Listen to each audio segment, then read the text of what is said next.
Let's talk about why the S20 and the S20 Plus are not actually a downgrade from the S20 Ultra.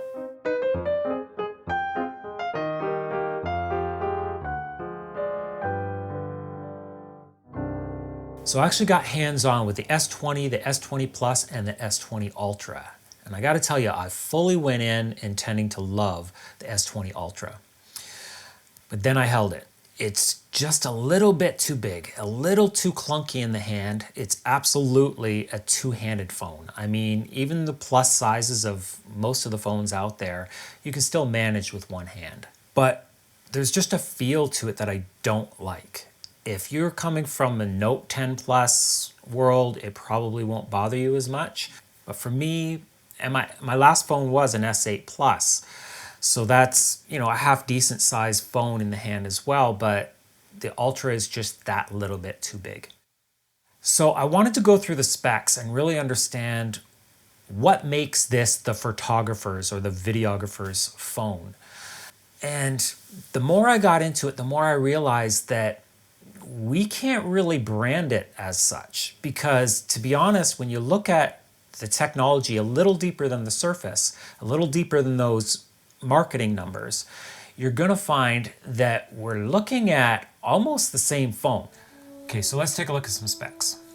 Colors: Galaxy S20, Cosmic Gray, Cloud Blue, and Cloud Pink.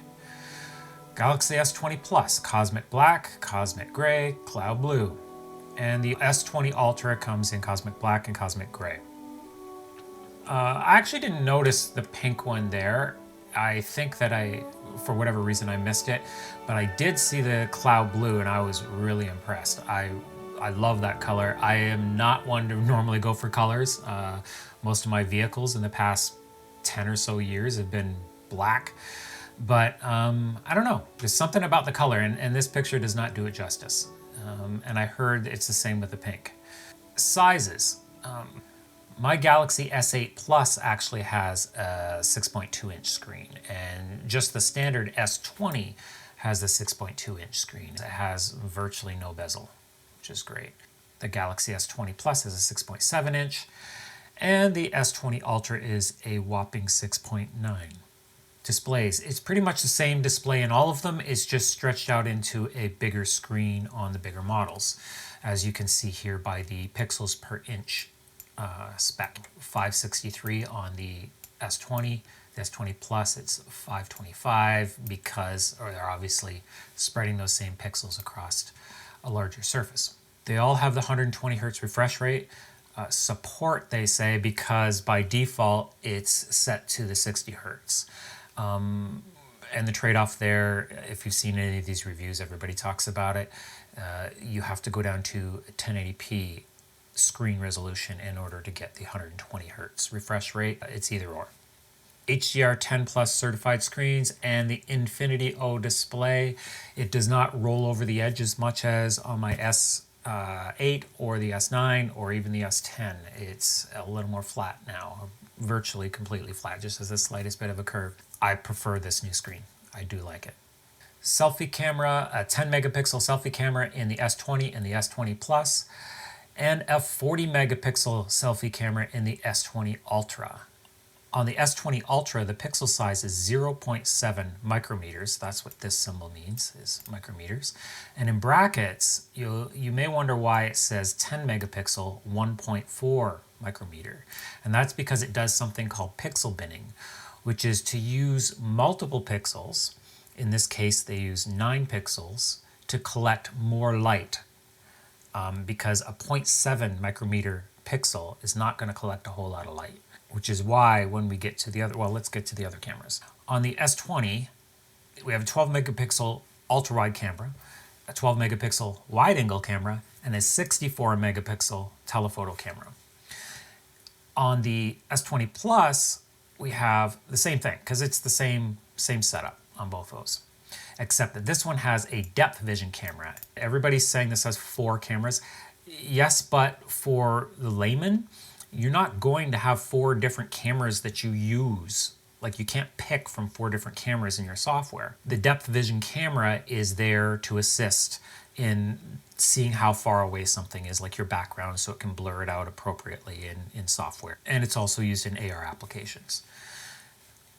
Now, the S20 Ultra, 12 megapixel ultra wide camera, same thing up here, f2.2. It's another thing we're going to look at. At the 108 megapixel wide angle camera, which is, they consider that their standard camera, it is an f1.8. That's great. But as you see, pixel binning down to 12 megapixels. But the pixel size is 2.4 micrometers. So that is quite a huge pixel size. It is a really good image at that, but it's a 12 megapixel image. So what are we talking about here? First thing, and nobody's really talking about this, so our telephoto is a 64 megapixel on the cheaper cameras, and it's a 48 megapixel on the more expensive camera. So if you're really concerned about the quality or the resolution, because quality is a lot more than just resolution, the resolution that you're getting out of the telephoto shots, it's actually a downgrade going to the Ultra, if my thinking's right. All three cameras do 8K video at 24 frames per second. For me, I'm just looking at making sure over the next couple of years that this phone is still considered a relatively new phone, that it has the specs and the functions that I'm going to want and need and use on a regular basis. I don't know that 8K is that. I guess the good news about the fact that it does 8K is that it should then do 4K with no problem at all. The camera sensors are larger in all of these phones, and that also means the pixel size is relatively larger in all of these phones. And that's probably going to have more effect on giving us a better quality image than just thinking in terms of resolution.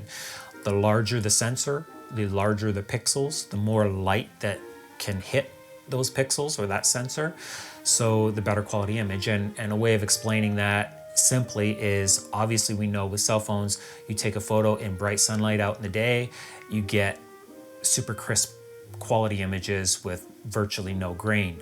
You take that same cell phone, bring it indoors, even with half decent light, it's still pretty grainy, let alone in dimly lit rooms. You're going to have quite a degradation in quality. And it's not just the fact that it's dark and it's grainy, the overall image just doesn't pick up as much information without as much light. Who knew photography needed light? So I'm actually more excited about the fact that all of these cameras, regardless of which model, have bigger sensors, thus larger pixel sizes, and overall, all of these are going to be better than the previous generations of cell phones in general, not just Samsung's line. Remember, so 108 megapixel, even at its 48 megapixel telephoto camera, that is double what most full frame photography cameras offer, other than the medium format ones, but just a standard one like the A7S II or the old 5D Mark II. Actually, the A7S II was only a 12.2 megapixel camera, and that's full frame. The old 5D Mark II was only a 21 megapixel, and look at all the photography that happened out of that. Beautiful photography to this day. No cell phone camera can compete with that. And that's 21 megapixel. We're talking 48 megapixel. So it doesn't mean that this is going to be comparable to those cameras, but what it does tell us is that resolution is one part of the puzzle here. Sensor size is another, optics is another, and we have some limitations on these cell phones. I'm not downplaying. I mean, we're trying to say that we have much better cameras on here, so let's look at the fact that we have nice cameras, but let's not lose perspective thinking that you can put 108 megapixels and pixel bin it on a cell phone and we're all of a sudden going to compete with full frame photography cameras. Anyway, 48 megapixel telephoto camera, and that's at an f3.5. I prefer the 64 megapixel telephoto camera at an f2.0. So tell me why, again, the Ultra is the photographer's choice. And it's also cool, all of these have optical image stabilization. and tracking autofocus. And it is phase detection autofocus, by the way. The zoom, I don't know if I even want to talk about the zoom because, I mean, 10 times zoom, let's say that. Forget the 100. We're not doing photography with digital zoom. If you've seen even from Samsung themselves, it's a blurry image. It's great for surveillance. It's great to find something that you're looking for in a shot, but it's not something you're going to take a photo of and print it or post it even as art or a portrait of somebody from across town. It's just not it's not serious technology here. It's not to me anyway. But the 10 times zoom, whatever you can get in your native optical true resolution, great. I'm not super excited about software zoom. Okay, well, enough about zoom. I'm not even going to compare. And for me, camera modes. Basically, I'm interested in just a standard photo, standard video, and standard pro. I do like the idea of pro features to be able to adjust my white balance, my f-stop, my shutter speed, have control over those things. This is great. Okay, video recording. 8K resolution at 24 frames per second. 4K UHD at 60, so 4K 60. Nice. 1080p at 60, 720p at 30. I'm not sure why they don't show 60 or other. Well, here I guess you have slow motion 1080p at 240 frames per second. Super slow-mo, that's nice. Hyperlapse 1080p video support. Super slow-mo up to 960 frames per second at 720p. HDR10 plus recording. Tracking autofocus. And you've probably heard other people talk about this already, taking a 33 megapixel still photo out of your 8K video. Battery. The Galaxy S20 is a 4,000 milliamp hour battery and 4,500 on the S20 Plus and 5,000 on the S20 Ultra. And charging. The S20 and S20 Plus have a 25 watt charging capability, but on the Ultra, you can charge at 45 watts, and not with the charger that comes with it, but you can purchase one that does that. Of course, they all support 5G, a little faster speeds though on the Ultra, and all the other standard network connectivity there.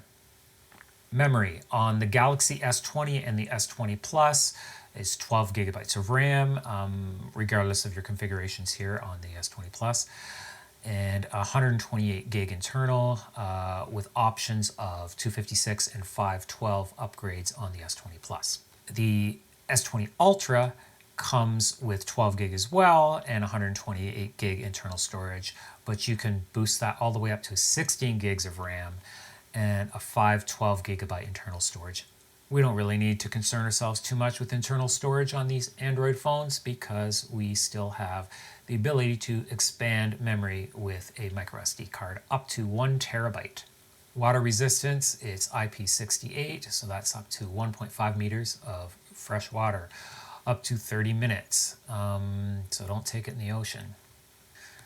Sensors, it has an ultrasonic fingerprint sensor, and it also has face recognition. It comes with earphones by AKG. A lot of carriers are offering the Galaxy Buds Plus as a throw-in if you pre-order. And it's compatible with your Galaxy wearables. So what I'm offering here is a perspective. I know a lot of videos now are just rhyming through all of the specs and not giving a lot of opinion, I guess reserving their opinions because they're waiting till they get full hands-on where they can actually test out the camera, shoot some footage for real, edit it, process it, and have a better understanding of what it has to offer, what improvements, if any, are there. But I think in that, I still see a trend of a lot of people just talking about the 108 megapixel camera on the Ultra. The fact that the Ultra has been branded, and I say branded because this is marketing, it has been branded as the photographer's choice. I don't know if Samsung is directly, but I think indirectly that's what they're putting out there, and people are picking up on that this is the choice. And just taking that at face value, I feel like I have to do a little bit of a deep dive, which we're doing here, is to look at from a perspective standpoint, what is it that makes that specific model out of the three the photographer's choice? And I actually don't believe that it is the photographer's choice. I don't think that it's not the photographer's choice. I just think that all of them are upgrades in regards to the cameras. So for me, if I'm taking a wider shot, either with my main camera or a wide angle lens, I expect that I'm seeing a lot of landscape or a lot of a room in the shot. So, you know, we're not dealing with shallow depth of field or anything. We don't deal with that generally with cell phone cameras anyway. But I'm looking at this as like those images I'm fairly happy with the S10 Plus, with my old S8 Plus, and I don't really see a problem with those images. Where you see a difference is when you're going to go into portrait style photography. I find anyway, that's how I look at it when I'm punched in, which is my telephoto lens. So if I'm really concerned with photography or videography or getting better images overall, I think my telephoto, and I'm not talking about crazy zoom because, I mean, unless you're working in surveillance of some sort, I don't really see how this super zoom is any more than just some novelty that you're gonna play around with the first few days that you get it and never touch it again. But telephoto in general gives us, let's put it another way. What is a portrait lens, like on an interchangeable lens system? Typically, you know, I've heard it being like anything above 65. 50 mil would be like a neutral type lens, supposed to replicate kind of what the human eye is seeing. 35 and 24 mil and lower, we're looking at wide angle lenses, and that's kind of how they're referred to in the film industry as well as in photography. So it's the 65 and above, I think, is where you would, you know, which are basically telephoto lenses. 85 mil is a very popular portrait lens. So without doing the math and figuring out how that translates on a cell phone, obviously we know that the telephoto function of these phones is really where you're getting that portraiture type quality lens. So I want the most quality there. So I'm going to opt for either the S20 or the S20 Plus because it has a 64 megapixel camera as its telephoto. And I'm not super concerned with not getting the 108, which is pixel bin, down to 12 megapixel in most cases. And they all do 8K. They do, so 8K on the cheaper two cameras is going to be using the telephoto. So in other words, it's going to be punched in. 8K punched in, like as if we didn't anticipate there'd be a punch in as it is. I don't think it's punched in on the 4K. So if you really, like I say, if you're coming from a Note 10 Plus world, or I don't know what other phones are that big, they're above a plus size phone, then maybe it doesn't make a difference to you. Maybe size matters more. Maybe we're compensating for something. But I'm gonna go the middle road here. I've just pre-ordered the S20 Plus. I honestly almost feel like I don't even need that. I'm quite happy with the S20. I love how that feels in the hand. I just feel that I'm gonna have this phone probably for the next couple of years, and I don't wanna regret not having that extra screen real estate. But I also don't want to fumble with the phone so much. So I do have a plus size phone now. So I think I'm gonna be good. Anyway, if this has been helpful, if you've enjoyed the video, please give it a thumbs up. It helps out the channel. I really appreciate it. And I will see you in the next one.